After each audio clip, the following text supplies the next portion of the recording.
దేవుని మాట అనే కార్యక్రమానికి ప్రతి ఒక్కరిని ప్రేమపూర్వకంగా ఆహ్వానిస్తూ ఉన్నానండి. దేవుని బిడ్డ ప్రతి ఒక్కరికి వందనాలు. ప్రతిరోజు ఉదయం లేవగానే ప్రార్థన చేస్తున్నారా లేదా?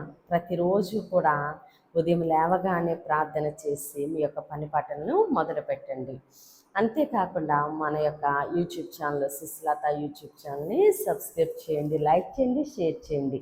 దేవుడు వాగ్దానం ద్వారా మీతో ఏం మాట్లాడుతున్నారో కామెంట్ రూపాన తెలియచేయండి. ఈరోజు దేవుడు మన కొరకు ఏ వాగ్దానాన్ని సిద్ధపరిచారో చూద్దామండి. 118వ కీర్తన 8వ వచనము. మనుషులను నమ్ముట కంటే యెహోవాను ఆశ్రయించుట మేలు. ఆమేన్. దేవుడి రోజు మనతో మాట్లాడుచున్న మంచి మాట, యెహోవాను ఆశ్రయించుట మేలు. ఆమేన్. మనము ఏదైనా కష్టం వచ్చినప్పుడు వెంటనే మనకి ఎవరు గుర్తొస్తారంటే మన తల్లిదండ్రులు లేదా బిడ్డలు, ప్రాణ స్నేహితులు.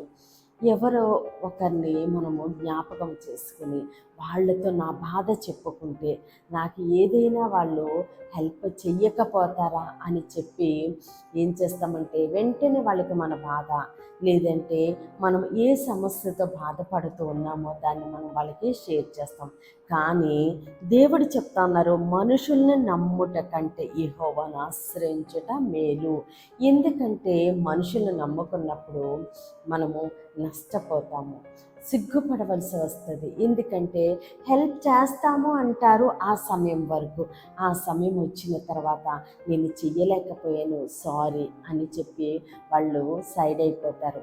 అలాంటప్పుడు మనము ఏ కష్టంలో ఉన్నాము, ఏ బాధలో ఉన్నామో ఎవరు మనల్ని లేవనెత్తుతారు?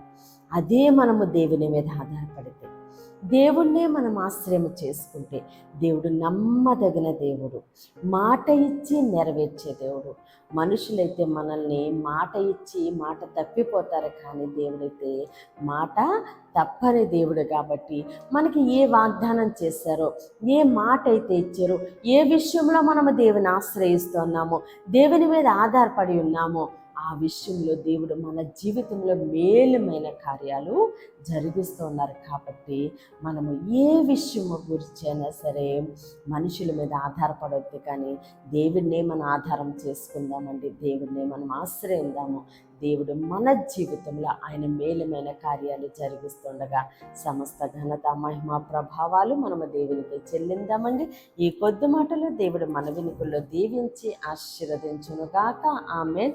ప్రేర్ చేసుకుందామండి. అందరూ కన్నులు మూసుకుని ప్రేర్లేకి ఉంచండి. మహోన్నతుడ, మహాగణుడ, పరిశుద్ధుడా, నీకే స్తోత్రాలు, వందనాలు తండ్రి. ఇచ్చిన వాగ్దానం మా జీవితంలో నూరెంతలుగా ఫలించునుగాక.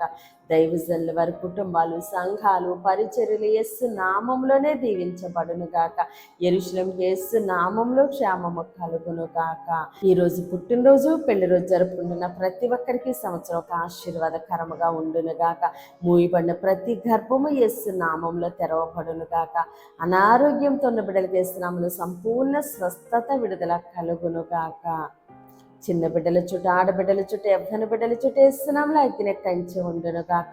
ప్రతి బిడ్డ రాకపోకలను దేవుడు తోడుగా ఉండి క్షేమమైన ప్రయాణం అనుగ్రహించును గాక. దేవుని మాట అనే పరిచర్యలో పాలి భాగస్తులై భారము కలిగి ప్రార్థన చేస్తున్న ప్రతి ఒక్కరిని దేవుడు బహుగా దీవించి ఆశీర్వదించును గాక. ఆమేన్, ఆమేన్, ఆమేన్. దేవుడు మిమ్మల్ని, మీ కుటుంబాన్ని దీవించి ఆశీర్వదించును గాక.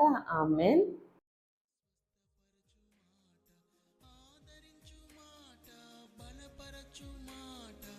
విడుదలిచ్చు మాట, స్వస్థపరచు మాట.